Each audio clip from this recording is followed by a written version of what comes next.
देहरादून में धूमधाम से मनाया गया भाजपा का 47वां स्थापना दिवस। कैबिनेट मंत्री खजान दास का तंज, कलह से डूब रही है कांग्रेस की नैया। कूड़ा प्रबंधन को लेकर कैबिनेट मंत्री राम सिंह खेड़ा का कड़ा रुख। चारधाम यात्रा 2026 के लिए सुबोध उनियाल का एक्शन प्लान। नमस्कार, आप देख रहे हैं खबर गंगा और मैं हूं आपके साथ अंजलि रावत। अब खबरें विस्तार से। भारतीय जनता पार्टी आज अपना 47वां स्थापना दिवस मना रही है। उत्तराखंड की राजधानी देहरादून स्थित प्रदेश मुख्यालय में आज जश्न का माहौल रहा। स्थापना दिवस के इस खास मौके पर प्रदेश अध्यक्ष महेंद्र भट्ट और संगठन महामंत्री अजय कुमार की मौजूदगी में ध्वजारोहण किया गया।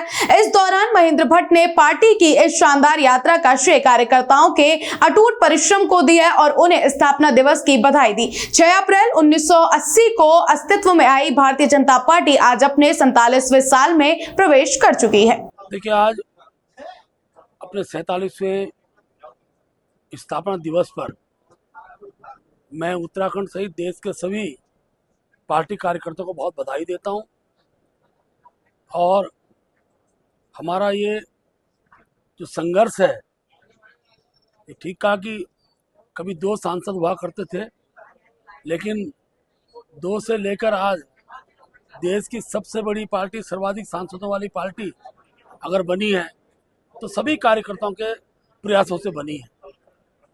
हमारे कार्यकर्ता विचारों के लिए लड़ते हैं और विकास के लिए लड़ते हैं। विकास और विचार, इसको जनता ने स्वीकार किया और भारतीय जनता पार्टी लगातार आज देश के अधिकतर राज्यों के अंदर हमारी सरकारें हैं, कहीं हम गठबंधन में हैं, और जहां भी चुनाव हो रहे हैं जनता का विश्वास हमारे प्रति बढ़ता है।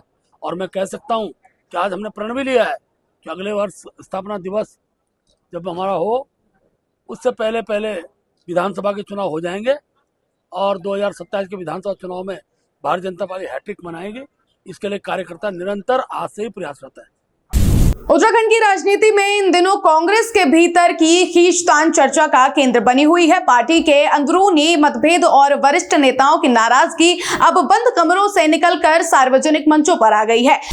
कांग्रेस की इस अंतर्कलह पर चुटकी लेते हुए कैबिनेट मंत्री खजान दास ने बड़ा बयान दिया है। उन्होंने कहा कि जिस तरह से कांग्रेस के भीतर गुटबाजी चरम पर है, उससे न केवल पार्टी की छवि धूमिल हो रही है, बल्कि ये उनके पतन का भी संकेत है। हाल ही में हुए कैबिनेट विस्तार के बाद एक्शन मोड में नजर आ रहे कैबिनेट मंत्री खजान दास ने कांग्रेस के संकट पर तीखा हमला बोला। उन्होंने कहा कि वैसे तो ये कांग्रेस का आंतरिक मामला है, लेकिन एक वरिष्ठ नेता की बार बार हो रही अनदेखी चिंताजनक है। तो मैंने कहा कि कांग्रेस पे टिप्पणी करना एक तर्कसंगत नहीं होगा, उनका आपस का पार्टी का मामला है।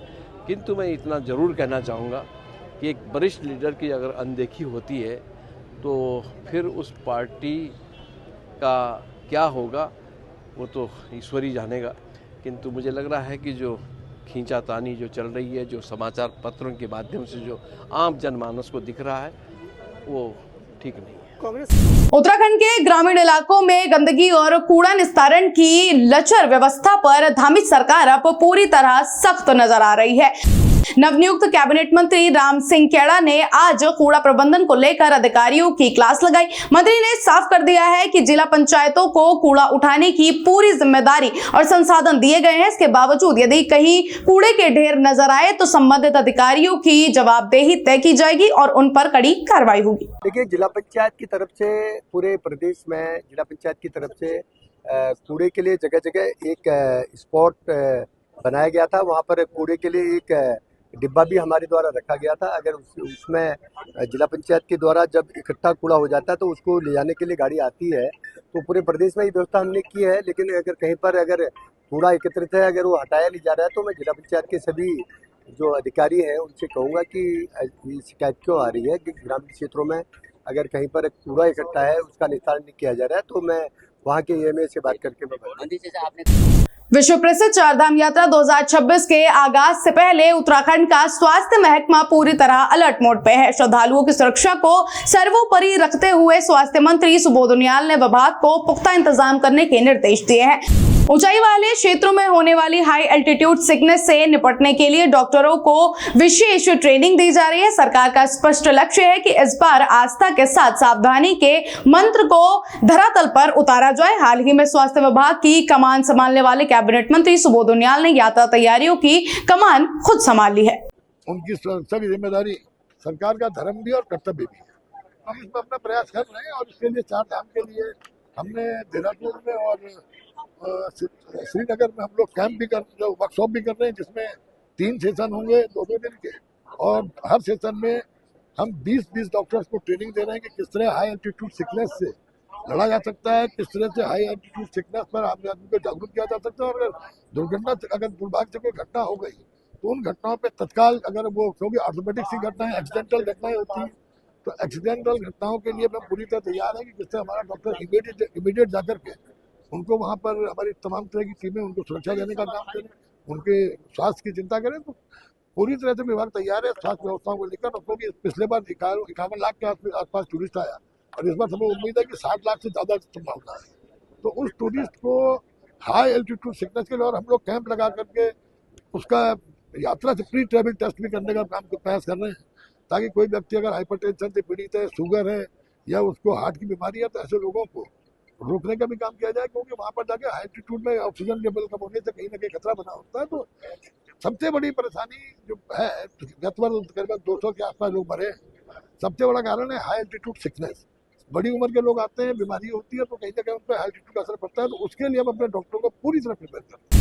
उत्तराखंड में समान नागरिक संहिता यानी यूसीसी लागू होने के बाद अब 3 तलाक जैसे मामलों पर पुलिस का शिकंजा और भी कस गया है। ताजा मामला हरिद्वार के बुगवाला क्षेत्र का है, जहां एक विवाहित को 3 बार तलाक कहकर घर से निकालने का सनसनीखेज आरोप लगा है। एसएसपी नवनीत सिंह भुल्लर ने इस मामले को गंभीरता से लेते हुए न केवल मुकदमा दर्ज करने के आदेश दिए, बल्कि साफ कर दिया है कि इस केस में अब यूसीसी की धाराओं के तहत भी एक्शन लिया जाएगा। सर, मेरा नाम शाहीन है। जब से मेरी शादी हो रखी है, मेरे साथ गंदा व्यवहार हो रहा था और अब तक मैं सहती रही। मैंने अपने घर भी नहीं बताया। हद से पार हो गई है बात।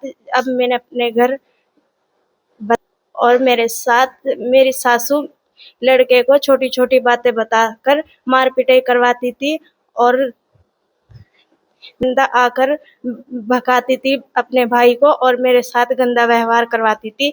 मेरी जिद तलाक की दोष दिलवाती थी अपने भाई पे और मुझे जमीन अपने पैसों की दोष देते थे। वो कहते थे कि तू मर क्यों नहीं जाती, कि तू जहर खा के मर जा, फांसी लेके मर जा। मुझे ऐसी बातें बोलते थे।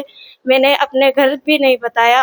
अब हद से बाहर होकर ही मैंने ये बात अपने घर बताई और मुझे कानून का सहारा चाहिए और मुझे इंसाफ चाहिए। मेरी इज्जत का मजाक बना के रखा है। मुझे बहुत बेइज्जत किया गया है। इसमें बुगावाला थाना क्षेत्र में बंदरजूट एक विलेज है, तो वहाँ से कल एक शिकायत आई थी। एक महिला द्वारा ये बताया गया था कि उसके पहले दहेज के लिए प्रताड़ित करते रहे उसको ससुराल वाले उसको, और बाद में उसके पति ने मौखिक रूप से उसको तलाक दे दिया और उसके बाद घर से निकाल दिया। तो इस संबंध में मुकदमा लिखा गया है, जिसमें कि डॉरी प्रोविजन एक्ट का सेक्शन 3 और 4 है, और उसके अलावा जो हमारे स्टेट गवर्नमेंट का मुस्लिम महिला विवाह पर अधिकारों की सुरक्षा अधिनियम 2019, इसका सेक्शन 3 और 4 है। BNS 115(2) है और BNS 85 है। तो एक केस रजिस्टर हो गया है हमारा और अंडर इन्वेस्टिगेशन है, और जैसे ही फिर आगे प्रोग्रेस होगी आपसे शेयर करेंगे। सर, यूसीसी को लेकर भी कुछ इसमें कार्रवाई हो सकती है सर? यस, इसमें यूसीसी में भी जो प्रावधान है जो ट्रिपल तलाक वाला है, तो उसमें भी जो उसका सेक्शन 32 है उसमें इसमें पिनल प्रोविजंस हैं। तो अभी इन्वेस्टिगेशन करके और हम यूसीसी का अगर सेक्शन उसमें हमारा ऐड होता है तो वो ऐड करके हम इसमें आगे कार्रवाई करेंगे। देवभूमि उत्तराखंड की प्रतिभाओं का डंका अब राष्ट्रीय मंचों पर भी बजने लगा है। श्रीनगर गढ़वाल के बांसवाड़ा निवासी और कक्षा 8 के छात्र आयुष ने चंडीगढ़ के मोहाली में आयोजित नेशनल लेवल डांस प्रतियोगिता किसमें कितना है दम में प्रथम रनर अप का खिताब जीतकर पूरे प्रदेश का नाम रोशन किया है। अपनी कड़ी मेहनत और जबरदस्त डांस मूव्स के दम पर आयुष ने देश भर के प्रतिभागियों को पीछे छोड़ते हुए ये ट्रॉफी अपने नाम की। मेरा नाम आयुष है और मेरा गांव श्रीनगर गढ़वाल है और मैं रहता भी श्रीनगर गढ़वाल में ही हूँ। रेनबो पब्लिक स्कूल चौरास में है और मैं 8th क्लास में पढ़ता हूँ। ये मैं गया था चंडीगढ़ मोहाली में, वो रायत भारत यूनिवर्सिटी पे शो चालू हुआ गया था और वहाँ पे जजिस काफ़ी बहुत जजिस थे। कुछ सिंगिंग के थे, कुछ डांसिंग के थे, कुछ कैलीग्राफी के थे, तो उन्होंने मेरे को कहा कि आप काफ़ी अच्छा करते हो और अगर आप और अपने डांस में फोकस करोगे तो और आगे बढ़ोगे। तो बचपन से डांस में रुचि थी और परिवार से और एकेडमी से भी मुझे काफ़ी रुचि मिली और क्या मैं किसमें कितना है दम शो में पार्टिसिपेट लिया और वहाँ पहला राउंड मेरा सिरकोट में हुआ, दूसरा राउंड भी मेरा सिरकोट विद्या मंदिर में हुआ, फिर 2 राउंड फिर थर्ड और फोर्थ मेरे पौड़ी गढ़वाल में हुए, फिर मेरे को फाइनल के लिए चुना गया और मैंने वहाँ मैं फर्स्ट रनर अप पे आया और दूसरी पोजीशन लाया। पहले तो मैं श्रीनगर गढ़वाल से रहने वाली हूँ और मेरे बेटे ने श्रीनगर गढ़वाल का नाम ही नहीं पूरे उत्तराखंड का नाम रोशन किया है। तो मैं जनता से अपील करना चाहूँगी कि हमेशा मेरे बच्चे का सपोर्ट करे और जैसे कि उसने कहा है कि मम्मी मैं बहुत बड़े मंच में जाऊँगा और एक दिन अपना सपना पूरा करके आऊँगा। तो मैं धन्यवाद करना चाहूँगी अपने उत्तराखंड की जनता से और मैं जो बच्चे डांस में गए और सेकंड या थर्ड में आए, मैं उनसे भी यही कहना चाहूँगी कि बेटा कभी भी अपने सपनों से पीछे मत भागो, हमेशा। उनका भी मैं बहुत बहुत धन्यवाद करना चाहूँगी क्योंकि जब से वहाँ से ये सेकंड पोजीशन में आया तब से मेरे बेटे को हर कोई बधाई दे रहा है और श्रीनगर के सभी क्षेत्रवासी मेरे बेटे को बहुत बहुत बधाई दे रहे हैं। धर्मनगरी हरिद्वार के रोशनाबाद स्थित योग स्थली खेल परिसर में मुक्केबाजी का रोमांच आज अपने चरम पर रहा। उत्तराखंड यूथ महिला एवं पुरुष मुक्केबाजी प्रतियोगिता 2026 के भव्य समापन समारोह में खेल मंत्री रेखा आर्या ने शिरकत की। रिंग में उतरे प्रदेश के 13 जनपदों के खिलाड़ियों ने अपने पंच का दम दिखाया, लेकिन बालिका वर्ग में सीमांत जिले पिथौरागढ़ की बेटियों ने एक बार फिर साबित कर दिया कि वो रिंग की असली सुल्तान है। पिथौरागढ़ की टीम ओवरऑल चैंपियन बनकर उभरी है। आज हरिद्वार रोशनाबाद में मल्टीपर्पज हॉल में आज जिला हरिद्वार बॉक्सिंग एसोसिएशन के द्वारा एक बॉक्सिंग स्टेट चैंपियनशिप कराई गई है, जिसमें हमारे विभिन्न जनपदों के बालक और बालिकाओं ने अंडर 19 इन प्रतियोगिता में प्रतिभाग किया। निश्चित रूप से ये जो स्टेट की प्रतियोगिताएं हैं ये एक अपने आप में अवसर पैदा करती हैं आगे के, चाहे वो नेशनल चैंपियनशिप के लिए हो, चाहे वो नेशनल खेलने के लिए हो। जो एक क्रम जो एक सीढ़ी होती है उसको पार करने का एक अवसर जो है बच्चों को मिलता है। मैं बॉक्सिंग एसोसिएशन हरिद्वार को बहुत बधाई देती हूँ कि इस प्रकार के अवसरों को अपने ही प्रदेश में कहीं ना कहीं इसका आयोजन करते हुए बच्चों को अवसर देते हैं, लड़कियों को अवसर देते हैं। शानदार प्रदर्शन आज देखने को भी मिला और हम यही मानते हैं कि आने वाले समय में जो है हमारी यही बालक और यही बालिकाएं जो है वो नेशनल चैंपियनशिप में हो या राष्ट्रीय खेलों में हो या राष्ट्रमंडल खेलों में हो, अपने राज्य का नाम रोशन करने का काम करेंगे। और निश्चित रूप से अब तो एथलीट का भी और खेलों का भी भविष्य बहुत उज्जवल है। माननीय मुख्यमंत्री पुष्कर सिंह धामी जी ने जिस प्रकार से खिलाड़ियों को प्रोत्साहित किया है, जिस प्रकार से हमारे यहाँ पर आज स्पोर्ट्स यूनिवर्सिटी बनने की ओर हम लोग अग्रसर है, हम लोग गर्ल्स स्पोर्ट्स कॉलेज लोहाघाट में हम लोग अभी निर्माणाधीन है। मुझे लगता है कि खेल के क्षेत्र में उत्तराखंड का भविष्य बहुत शानदार होने जा रहा है। हमारे यहाँ हर घर से एक एथलीट मैं मानती हूँ कि आने वाले समय में निकलेंगे और निश्चित रूप से ये देवभूमि जो है वो खेल भूमि के रूप में प्रतिष्ठित होगी। विश्व की सबसे बड़ी राजनीतिक पार्टी भारतीय जनता पार्टी आज अपना स्थापना दिवस मना रही है। इसी कड़ी में अल्मोड़ा में भी भाजपा कार्यकर्ताओं ने पूरे उत्साह और उल्लास के साथ स्थापना दिवस का आयोजन किया। जिला कार्यालय में विधिवत झंडारोहण के साथ संगठन को और अधिक सशक्त बनाने का संकल्प लिया गया। इस मौके पर पार्टी पदाधिकारियों ने भाजपा की विकासवादी विचारधारा को जन जन तक पहुंचाने का आह्वान किया। अल्मोड़ा भाजपा जिला कार्यालय में आज सुबह से ही कार्यकर्ताओं का तांता लगा रहा। जिलाध्यक्ष महेश नयाल की मौजूदगी में पार्टी का ध्वज फहराया गया और भारत माता के जयकारों से परिसर गूंज उठा। भारतीय जनता पार्टी के सभी कार्यकर्ता मिलकर जिला कार्यालय में अपनी पार्टी का 47वां स्थापना दिवस यहाँ मना रहे हैं और सभी कार्यकर्ताओं में बहुत उत्साह है। और जिस प्रकार भारतीय जनता पार्टी अपने 47 वर्षों की जो उनकी यात्रा रही है उसमें लगभग 20 वर्ष के कार्यकाल में भारतीय जनता पार्टी की देश में सरकार रही और उस दौरान भारतीय जनता पार्टी ने परमाणु परीक्षण से लेकर धारा 370 हटाने तक के ऐतिहासिक कार्य किए और भविष्य में भी भारतीय जनता पार्टी की सरकार जनहित के कई कार्य करेगी। पार्टी का 47वां स्थापना दिवस है और जिसे आज सभी भारतीय जनता पार्टी के कार्यकर्ता उसको बड़े जोश और उत्साह के साथ मना रहे हैं। और भारतीय जनता पार्टी के स्थापना दिवस के अवसर पर आज अल्मोड़ा जिला कार्यालय पे हम लोग कार्यक्रम कर रहे हैं। चाहे स्वच्छता अभियान हो, चाहे सजावट हो, चाहे अन्य लोगों को बधाई संदेश के माध्यम से कार्यक्रम मनाना हो। और इस शुभ अवसर पर मैं भारतीय जनता पार्टी की 6 अप्रैल 1980 को स्थापना हुई थी और स्थापना के बाद जिन लोगों ने भारतीय जनता पार्टी के लिए अपना बलिदान किया, भारतीय जनता पार्टी के लिए अपना महत्वपूर्ण योगदान दिया, उन लोगों को मैं नमन करना चाहता हूं। और जिस आशा और विश्वास के साथ भारतीय जनता पार्टी की स्थापना हुई कि अंत्योदय अंतिम छोर में बैठे व्यक्ति का विकास के लिए दृढ़ संकल्पित है और हमारी सरकार की योजनाएं उसी ओर बन भी रही है। बहुत बड़ा शुभ दिन है। ऐसे आज इतने शुभ अवसर पे जो कि भारतीय जनता पार्टी पूरे देश के अंदर में अपना स्थापना दिवस मना रही है। सन 1980 में भारतीय जनता पार्टी पहली बार स्थापना हुई और जिसके प्रथम अपने राष्ट्रीय अध्यक्ष अपने स्वर्गीय अटल बिहारी वाजपेयी जी जो देश के एक प्रेरणा स्रोत थे और इस देश की एक मजबूत ताकत थे, इस पार्टी के मजबूत आधार स्तंभ थे। तो ऐसे आज वास्तव में हम पूरे सभी अपने देवतुल्य कार्यकर्ताओं को जो भारतीय जनता पार्टी के हमारे महापुरुष रहे, चाहे अटल बिहारी वाजपेयी जी, पंडित दीनदयाल उपाध्याय जी, कुशवाहा ठाकरे, सुंदर सिंह भंडारी और ऐसे अन्य डॉक्टर श्यामा प्रसाद मुखर्जी, जिनसे हम लोगों को कार्यकर्ताओं को प्रेरणा मिलती है, जिन्होंने अपने खून पसीने त्याग से इस संगठन को खड़ा किया। रामनगर के पीरुमदारा क्षेत्र में तेज रफ्तार का कहर एक बार फिर देखने को मिला है। नेशनल हाईवे 309 पर कुंदन स्वीट्स के पास 2 बाइकों की जबरदस्त टक्कर में 3 युवक गंभीर रूप से घायल हो गए। हादसा उस वक्त हुआ जब एक तेज रफ्तार बाइक ने दूसरी बाइक को पीछे से जोरदार टक्कर मार दी। टक्कर इतनी भीषण थी कि तीनों युवक सड़क पर काफी दूर जा गिरे। घायलों को आनन फानन में अस्पताल पहुंचाया गया, जहां एक की हालत नाजुक बनी हुई है। सर एक RTA केस था, 108 लेके आई थी। एक का नाम सरताज था, एक का नाम राजेश था, एक का नाम रोहित था। राजेश के तो पैर में फ्रैक्चर है तो उसको हमने हायर सेंटर रेफ़र किया है और जो सिर में भी चोट है तो एक सिटी हेड के लिए भी लिखा है और सुशीला तिवारी रेफ़र किया है। बाकी जो 2 लोग हैं, एक का नाम सरताज है और एक का नाम रोहित है, उन दोनों को भी चोटें आई है। एक्सरे लिखा है लेकिन हायर सेंटर रेफ़र नहीं किया है। वो एक्सरे करा के एक बार सुबह सर्जिकल OPD में दिखा लेंगे अपने आपको ना।